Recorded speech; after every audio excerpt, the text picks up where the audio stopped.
Hi, I'm Peter Travers, and this is Popcorn, where we tell you what's happening at the movies. And the big happening right now is Jennifer's Body. My favorite thing to do. I love being covered in blood and shit and pukes. I actually bit her. I'm sorry. We have to stop. You're killing people. No, I'm killing boys. The fact that that didn't make the final cut of the movie makes me sick. Also, yeah, that's right, I broke out the old Jennifer Check costume for today's video, and my man-eater necklace. How could I not? Don't mind me, just finished a little snack. If you don't know me, hi, my name is Kylie. I'm basically the sister of Jennifer Check, her spiritual sister in that she is a succubus who devours men, and I am the favorite daughter of Satan. Bit of a demon myself. But my powers include compulsion over the YouTube algorithm, ooh, and maybe over you too if I can convince you to click subscribe, and maybe the like button and the notification bell too. If you're not ready yet, just stick around for this video. Try me on for size. I have an excellent, a wee bit unhinged deep dive in store for you today. I'll start with the inception of this film and the wonderful women that signed on to breathe it to life. I'll cover all the tomfoolery that went down behind the scenes and break down all the themes that come up along the way. Then I'll have a fairly loaded segment about the marketing and the reception of this film. The idiotic press junkets that I had to endure for my research, I cannot even fathom being in Megan Fox's shoes. Or Karan Kusama, there was this one guy and he said verbatim, "What attracted you to the guy-boy genre of horror?" Let me not get too ahead of myself and get all hot and bothered before the timing is right though. Finally, we'll talk about the lasting legacy of this movie and sort of its place in pop culture today and its reevaluation. If you're down to learn the story of Jennifer's Body, then sit back, grab a drink, grab a snack, and let's dive in. Every great feminist masterpiece starts off as merely a light bulb going off in someone's head, so when did this happen for Diablo Cody? I'm not sure that there is a clear answer here because Diablo's wanted to make a horror movie for her entire life. I'm avenging my childhood self because I was not allowed to watch these films, so now I shall create them and corrupt others like myself. She was also fresh off of her Oscar win for writing Juno. This meant that the studio gave her free reign to make basically whatever she wanted. So, for those of you that are like, I just don't understand, why does anybody care if horror gets recognized at the Oscars? Who cares? The creatives that want to make horror movies with a reckless abandon and an unlimited budget, that's who. That's how we get such masterpieces as Jennifer's Body, you donut. Sorry to be harsh, but like, let's think here. The script for Jennifer's Body had already been written on spec by the time there was a lot of success and buzz around Juno, and it was immediately the script that Diablo wanted to make first. Speaking of Juno though, the red carpet is actually where Diablo and Megan Fox met for the first time because Megan was in talks to star in Jennifer's Body. There's a surprisingly rich story behind the outfit choice here. It was a big deal.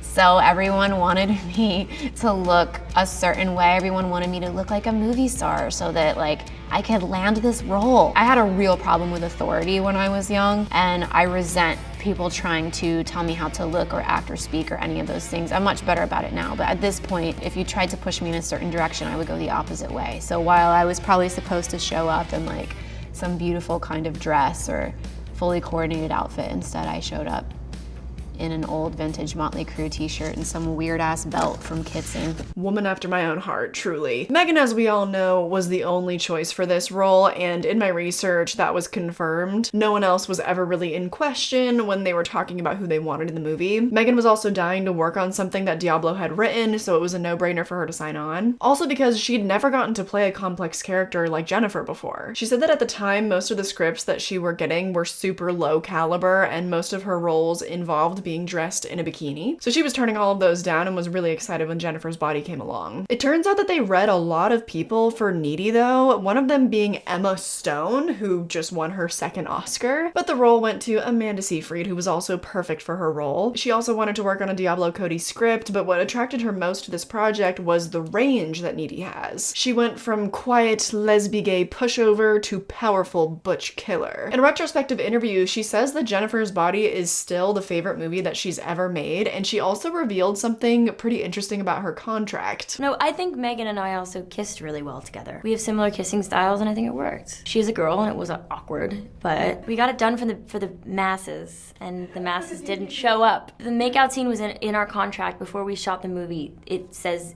In my contract, the makeout scene will be in the trailer. I think I fought it for a minute and I was just like, oh, whatever. Of course it is. We'll get to the infamous kissing scene in our thematic breakdown. I just found that really funny. The final most important player in this mix is Karin Kusama, so let's talk about why she signed on. I'm sorry to be repetitive, but all the girls wanted to work with Diablo. There were several moments in the script that convinced Kusama, the first of which is about 10 minutes into the movie, actually. These are like smart bumps. You point them in the right direction and shit gets real. According to the audio commentary, that was Kusama's favorite line and what convinced her pretty much immediately to direct. But I can't wait anymore. I want to talk about the making of this movie, especially so we can talk about more fun lines like that. Karin Kusama was kind of obsessed with Dario Argento, who in her words had an obsession with beautiful women. She was also inspired by movies like The Howling and Carrie. There are several split diopter shots that are an obvious nod to De Palma. I think most of us would agree that the most electric thing about this movie is the relationship between Jennifer and Needy. In the commentary, they confirmed that they wanted to communicate the romantic, codependent relationship between them right off the bat with this rally scene. They were mindful to always have Needy watching Jennifer, but it never went the other way around. Thus begins the exploration of coming of age and losing essential relationships. The action gets going pretty much immediately in this movie with the fire at the Low Shoulder concert and Jennifer being taken away. But first, maybe we should break down the setup of this inciting incident. I don't think I'm saying anything new here, but for anybody learning about the themes of this movie for the first time with this video, then this one's for you. Virginity is a trope in horror that has saved many a final girl. A lot of final girls serve as the moral compass, the pure character that because of her sin-free nature and mostly because of luck is able to survive, which is partially why Needy jumps up and does this. And you're right, she is a virgin. And that beats sleeping with creeps like you. She doesn't realize that she's just completely sealed Jennifer's fate. She thought that she was defending her honor though, which in that we learn how fucking stupid and virtueless virginity is. Have teen sex,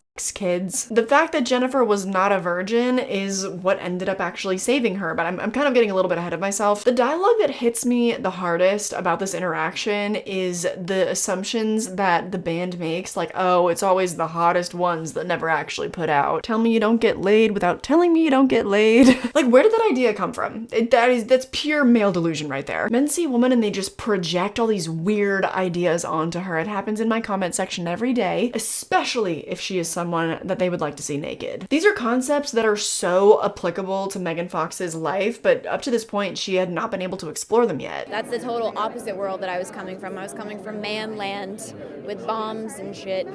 So it was a lot of fun. It was definitely a freeing experience. She loved working with a woman director because there was so much more empathy from moment to moment. That's why there are so many tiny nuances in both the edit and Megan's performance, like the face she's making when the van door shuts, the absolute moment in which we know that innocence will be lost forever and that Needy has completely lost Jennifer. It's such a loaded moment, but I feel like for some it might be kind of a blink and you miss it thing. There's just lots of nice little details like that scattered throughout this movie. But then Jennifer starts eating boys, lots of fun. Something I love that Diablo pointed out in the audio commentary is that people always assume that women don't have physical power. She leads the jock right into the woods, same thing with Amit and Colin later on. Hell, that's the entire theme of Prey. We're constantly underestimated. Do you know how many wives murdered their husbands and got away with it before no-fault divorce was legalized? Also, maybe you noticed I wore this in my Halloween Ends video this past year, and this is way too small for me now, because look at these guns, baby. I've put on weight. I'm becoming a little beefcake. So I'm a living, breathing example, baby. Girls can be pretty and they can fuck you up.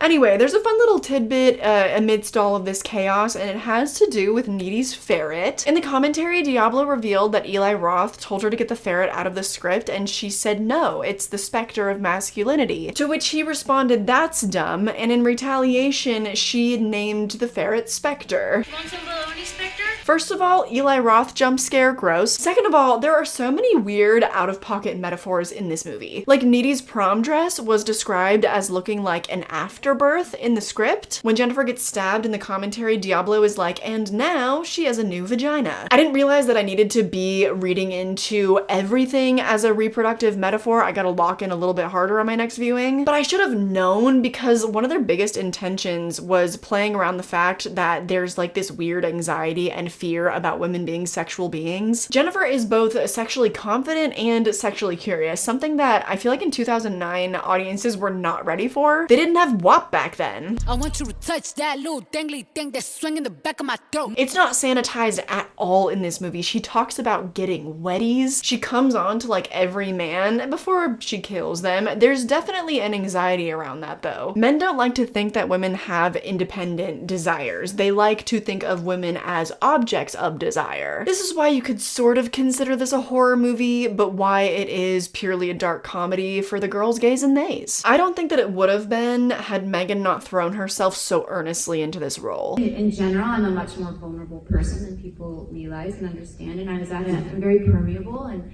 I was at a place in my life and in my career and dealing with fame where I felt I was really struggling with that, and so I was sort of raw and very open, but also trying to constantly cover it by kind of adopting a Jennifer Check-esque kind of persona of my own in my own life, which was not, it was an affect. It wasn't really totally genuine. I happened to be the right person to play this character at that time because I was kind of living a microcosm of it already. It took someone who was like genuinely demented at that time to play a demon-possessed man-eating teenager. Amanda was also perfect as Needy, and I think we can agree because Megan, she brought the mystique, but Amanda brought the softness and the empathy. One scene that I love is her scene with Chip, where she's not losing her virginity there, by the way. People think that, I guess, because it's framed sweetly, but no, some men are just actually tender and nice to their partners and care about their pleasure. Diablo's favorite line of dialogue from the whole movie is when Needy tells Chip to put it in. At that time, she says she had never really seen a scene depicted realistically, and she'd never heard anybody say those words in a movie, so she feels like that's a pretty solid contribution to society. And speaking of sexual scenes, I did say that I would be breaking down the iconic makeout scene between Jennifer and Needy. The question that Karen is asked most often about this scene is, did they do this to titillate men? There's so much assumption in that question, but because of how this was marketed and just because of how the world is, I get why men could still think this scene was about them. It makes Karen mad though, she says, because had this been about a platonic male and female friendship, nobody would be asking that question. Jennifer and Needy have this complicated codependent relationship, and sexual attraction is a part of that. Like, can we grow up, please? Of course not though, that's much too big of an ask, and this was on Megan's mind while they were shooting that scene. I knew that this scene was not going to be taken for what it was intended to be going into shooting it. And I think I said this on the press tour or before, that the entire trailer was probably going to be just that scene of me making out with Amanda. And every sort of, it would be clickbait of like, Megan Fox's first lesbian scene.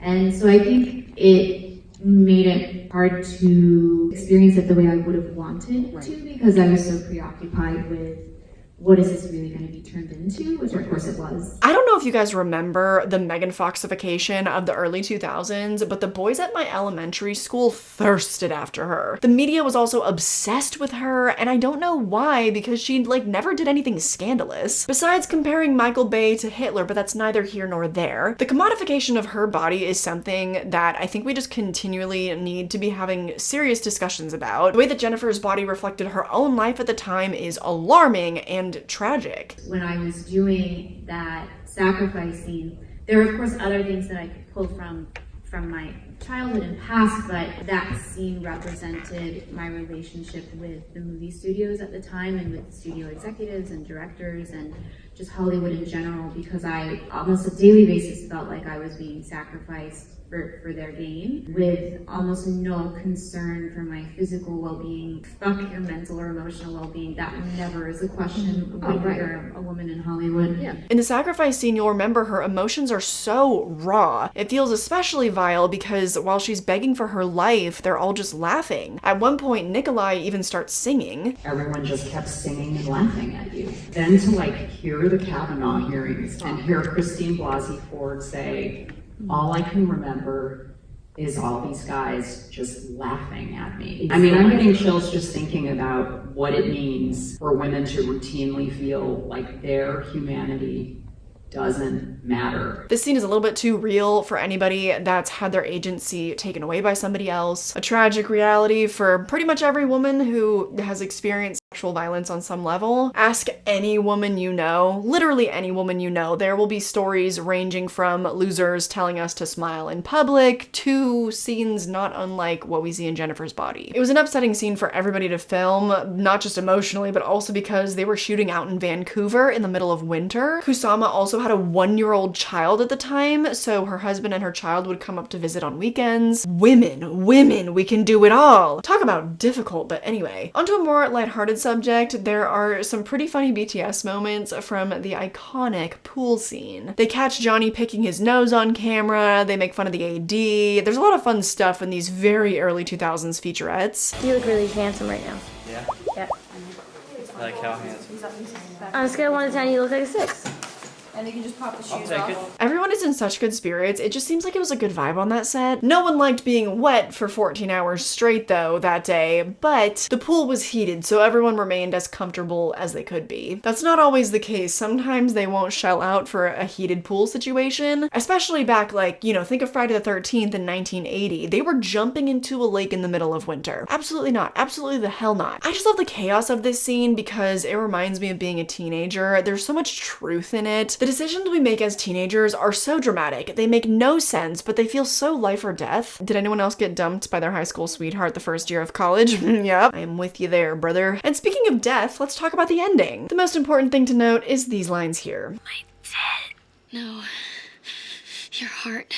Number 1, because it's hilarious, but number 2, because almost this whole time we've been viewing Jennifer as kind of this villain bitch, or the objectifying viewers are just seeing her body. But what Diablo and Karin have been trying to do is show us her heart. One of my favorite examples of this is when she's crying while putting on her makeup before the prom because she's starting to waste away again. There's pictures of herself on her desk, which at surface level it seems vain, but this moment is so relatable. Karin stated it beautifully. I quoted her on the commentary. She said, "It's tragic that the girl who was identified only as her surface is losing her surface. She never got to find anything else for herself." I feel that this continues to mimic Megan Fox's life because currently I feel like she's probably going through a similar crisis. She's still maybe the most beautiful person in the entire world. I don't want anyone to get that twisted. But these days her face does not look like her face, especially in the last 2 to 3 years. It's just changed so drastically. This is not an issue that's unique to Megan Fox in any type of way, but what's unique for her is that she was the it girl back in the day for being hot. This whole bad girl rebrand thing too with MGK, oh my god. It just reminds me of how she talks about being younger and putting on sort of a Jennifer persona herself. That's what this reminds me of. When I first saw this caption comparing herself to a sex doll twice, I was a little bit flabbergasted. My true hope is that someday soon that's reevaluated and she's valued for the other talents that she brings to the table. For example, giving us this beautiful performance in Jennifer's Body. So that's the main goal for today because we are still trying to rectify the initial reception of this movie. Holy cow. Let's talk about the marketing and the release of this film because my god, what a shit show. Before finishing the final cut of the film, they hosted screenings, very normal thing to do, but the demographic they chose for these screenings was crazy.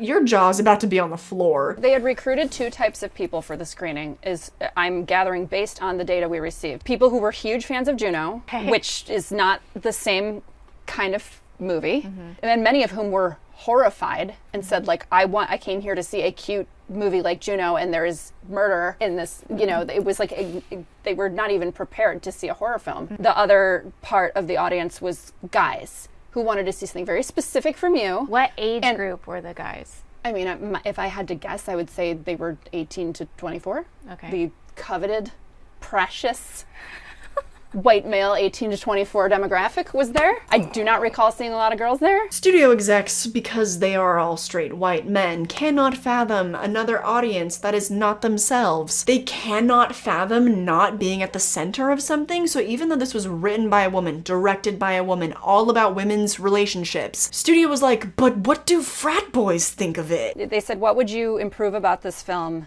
And the kid wrote, needs more boobs and spelled boobs B-E-W-B-S. And that was the data that was collected and taken seriously. Both Diablo and Karin wrote polite but strongly worded emails of concern to the marketing team, particularly about the screenings and then also about the trailer. They were concerned that Amanda was basically cut out of the trailer entirely, and so people would go into the movie having no idea that it was about their relationship. And the response they got, diabolical. I got a very memorable email from a marketing person at the studio once, where I had sent him this articulate defense of the film, and here's how it should be marketed. And I said, what specifically are you thinking? And he wrote back, Megan Fox hot. 3 words. In terms of what is the value of this film. Those fucking simpletons were like, lady, I don't care about the story here. Megan Fox body on screen, story no matter. Oh my god, my boobs. Ugh, my tit. This movie has famously maybe the worst marketing in movie history, save for the musicals that were not marketed as such. So nobody really got what they were expecting of this film, and it did not perform well critically. To this day, it still has a 46% on Rotten Tomatoes, and back then people actually took that seriously. If you're in search for a way to ogle Megan Fox's body, there are a lot better ways to do it than subjecting yourself to this. Gross, James. Like, really? Everyone was just cool with this guy being taken seriously as a legitimate journalist in this space? You ought to have a movie that's both smart and sexy, but Jennifer's Body is neither. Most damning of all, it's not scary. It's almost as if no one knows what to do with Megan Fox. And you do, Laramie? Do you see the shit that I'm working with here? Critics are supposed to be unbiased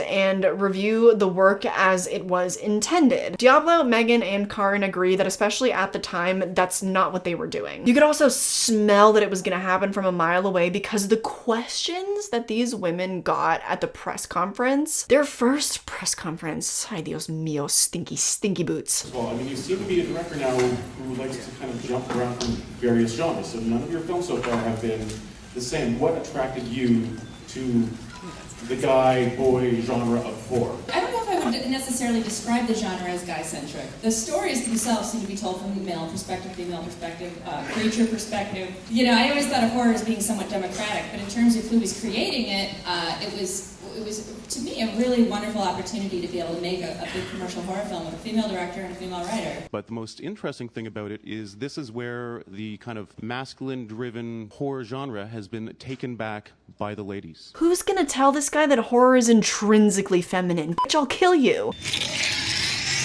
Truly though, what the fuck is this guy talking about? I'm not just gonna sit back and take that after decades of horror movies have been made by creatives that were given nothing and pushed to the fringes of society. A lot of your favorite jock stereotypes in 80s slashers, gay actors. A lot of your favorite horror writers, gay. Kevin Williamson, Clive Barker, Joel Schumacher. Majority of any films that were black-led for decades were horror. And this one's a real softball. Where did the final girl trope come from?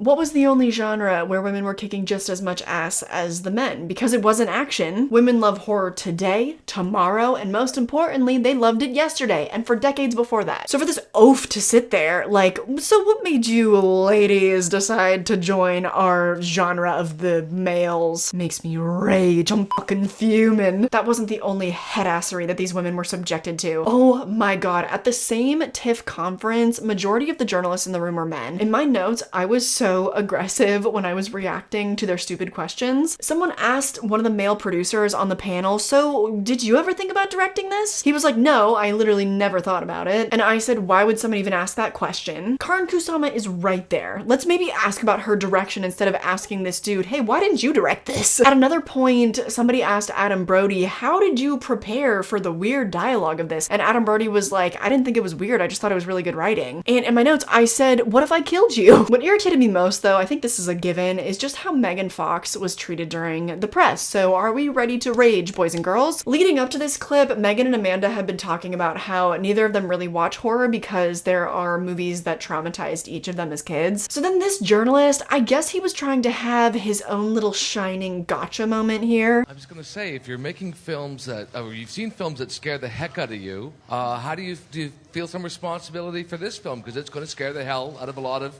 girls, right? Why wouldn't it scare the hell out of a lot of boys if it's gonna scare the hell out of a lot of girls? Just wondering. I don't think it's a scary movie. If I were to use my talking points from the studio, I would call it a sexy thriller with a wicked sense of humor. It's a comedy with horror elements, but it's not a frightening, scary movie where you're gonna lose sleep over it. I don't blame Megan for answering that way because what a stupid fucking question. Who put all these men in this room? There should have been an IQ test at the door. This isn't even the half of what Megan Fox went through because of the media after her meteoric rise to fame from the Transformers. There was even a woman journalist at one point that said had she not found success in Transformers, that Megan Fox would have been acting in porn.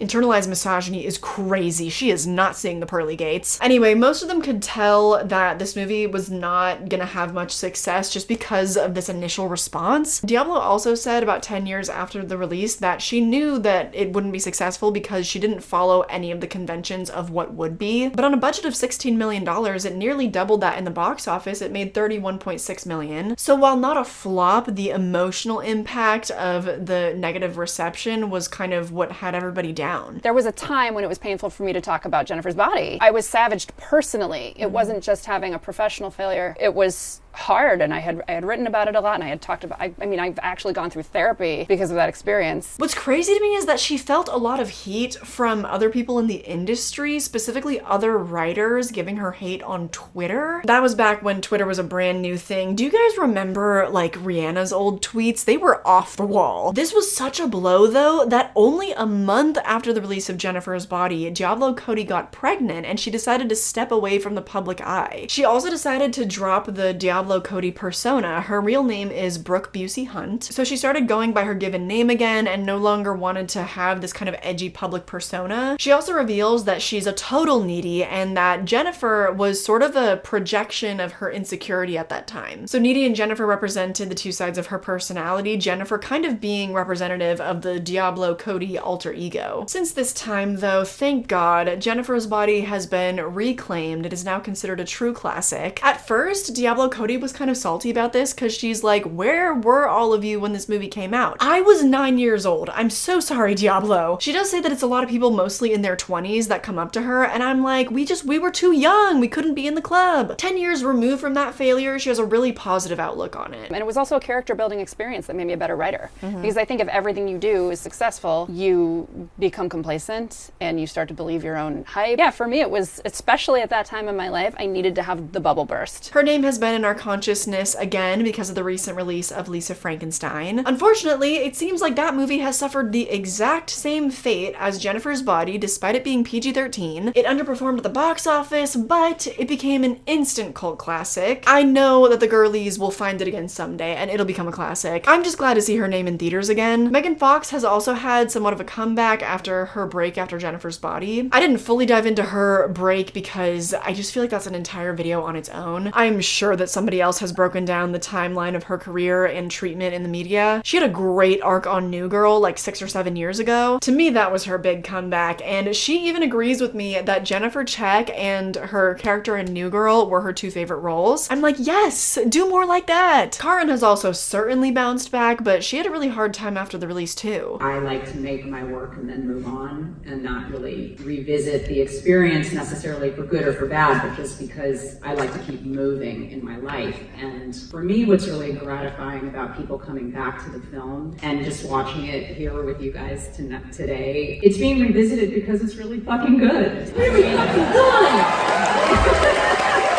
Yes, ma'am.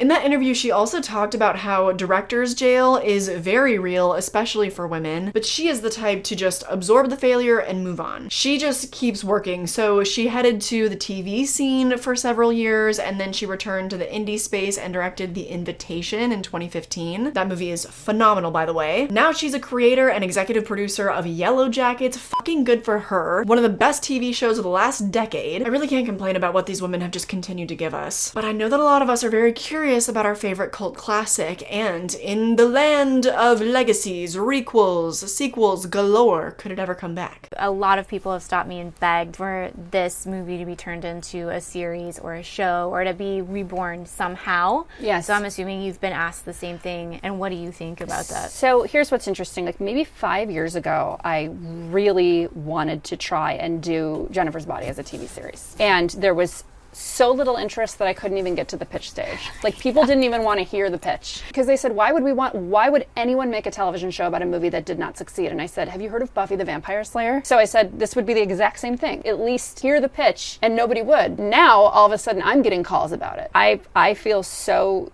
connected on like just a really deep primal level to this project. I think I know what's right for this baby, and I don't think I would screw it up. This interview was about 5 years ago, so imagine my frustration that that's still not happening for her. Even after she's been interviewed about Lisa Frankenstein and she brings it up again. She's like, I want to make Jennifer's Body too, let me do it. We do live in a world where creatives are given less opportunity and less control over their own stories, so am I entirely surprised about this? No. I just don't know what more we can do. I think it's almost to the 1 million watched club on Letterboxd. It is a certified classic. The fans are extremely vocal. Amanda and Megan, they still uphold that Jennifer's Body is the favorite movie they've ever made. Megan would return, Diablo would return. Amanda has not confirmed, but I think she could be convinced. So here I am, bearing my soul and my tits, asking for studio execs to pull their heads out of the sand and give my girl Diablo another chance. This movie is so important to so many people. It was so ahead of its time, and I think it kind of remains ahead of its time. Because apparently we're not ready for Jennifer's Body 2 yet, but it would have an impact today. There's so much more material to cover. Girlhood doesn't stop when you turn 18. It could once again mirror Megan Fox's life, and it could be about women that are pushing 40. I'd be interested in that. We need more coming of age stories that are not just about high schoolers. But whatever. What do I, a mere woman, know? I'll step down from my soapbox and I'll conclude my deep dive here. I hope that you learned something new today. Let me know in the comments. I have a lot of other deep dives on this channel of franchises, of other solo classics. I have deep dives of other horror directors. I also have a second channel where I talk about physical media and I take you on spooky outings, so join me over there. I also have a Patreon where you get even more bonus reviews and juicy behind the scenes content about my own short horror films. You can find me on Instagram, Twitter, everything you need, it's linked down below. More than anything, I just hope that you enjoyed this video, and I hope to catch you in the next one. Bye! Rah! That's me eating your dick. Stop.